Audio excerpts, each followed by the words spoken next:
When learning how to drive, we're taught about the potential perils and pitfalls of the road as well as how to stay safe.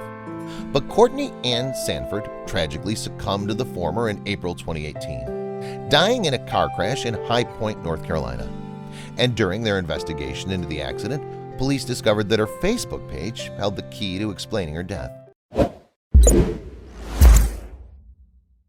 Born on December 15, 1981 in Charlotte, North Carolina, Sanford had an impressive academic background.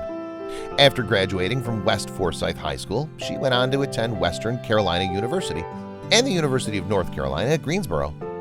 In addition, she later picked up degrees from the Independence University and Kaiser University. Following this education, Sanford then worked at High Point's Bethany Medical Center as a certified medical assistant. And while she remained single, the 32-year-old was a big part of a family that included her parents, 2 brothers, 2 nephews, and a number of aunts, uncles, and cousins. Sadly, though, tragedy struck in April 2018. On the morning of April 24, 2018, Sanford was driving down the Business 85 interstate in High Point. However, her car then swerved over the median strip and collided with a recycling truck. As a result of that head-on crash, both vehicles came off the highway with the truck striking a tree. While the driver of the truck, a 73-year-old man named John Wallace Thompson, came out of the wreck unharmed, the same couldn't be said for Sanford, who died at the scene. Her car burst into flames as it ran off the interstate following the crash. Before long, though, they could do nothing for Sanford. The emergency services arrived and began to assess what had happened. Although the police concluded that the accident hadn't been caused by overspeeding or ingesting drink or drugs on Sanford's part, their investigation did turn up some other vital information. Friends and family of the 32-year-old informed officers of a Facebook post written close to the time of the collision.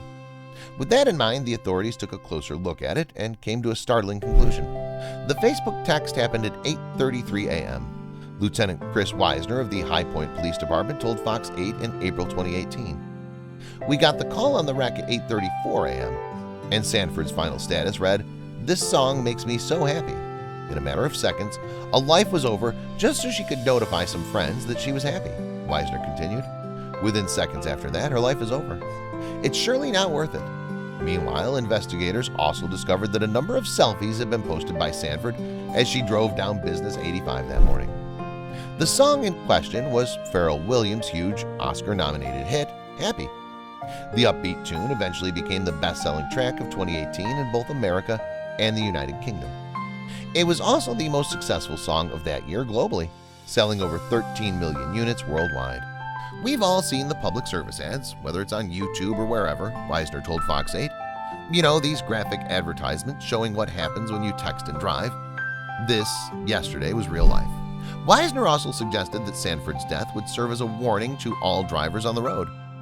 "As sad as it is, it's a grim reminder for everyone," the police officer added. "You just have to pay attention while you're in your car." Moreover, the circumstances behind the crash also opened Wisner's eyes as he talked about his own children. "I have 3 boys at home, 2 who drive," he told Fox 8. "You know, they text and drive, and you know they've all been guilty of it. It just brings home the realization that it's really not worth it." This tragic story was picked up by several news outlets across the world, and the online reaction was sometimes incredibly scathing about Sanford's final moments.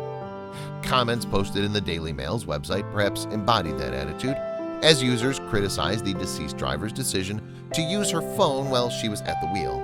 "These kind of stories scare me, especially when I'm on the road with my family," wrote user CRH25 from San Francisco, California. "My number one priority while driving is keeping focused and my eyes on the road. If the phone rings, I let it ring. Nothing's more important than my life, my passengers' lives, and anyone who's on the road with me. If you have to, put your phone in the trunk. It's not worth it." That feeling was reiterated by fellow user Kelm from Columbus, Ohio. "It's downright bizarre that things people are afraid of that have little or no risk of death associated with them, but then consider driving a vehicle to be a mundane activity, when it is in fact the most dangerous activity that the average person engages in," they wrote. "When driving, your eyes should always be on the road and your full attention on what you're doing," Kelm continued.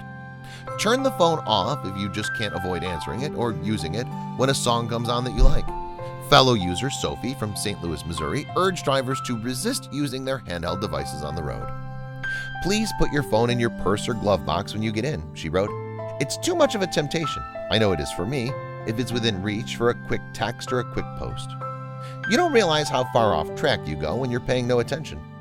The 32-year-old Sanford is survived by her parents, Don and Beverly Sanford, as well as her two brothers, Zachary and Alex. She also left behind two nephews named Jacob and Carson and her grandmother, Anita Shaw. On the evening of April 28, 2018, Sanford's parents held a special gathering to remember her life, welcoming her friends into their home. Then the following day, another service was held at the Clemens Presbyterian Church as the departed's family paid their respect and said their goodbyes. So, on April 24, 2018, tragedy struck as North Carolina native Courtney Ann Sanford was killed in a car accident. And when investigating the crash, police discovered that she'd been posting on Facebook moments before her death. Her tale serves as an unfortunate reminder of the dangers posed by using your phone while behind the wheel.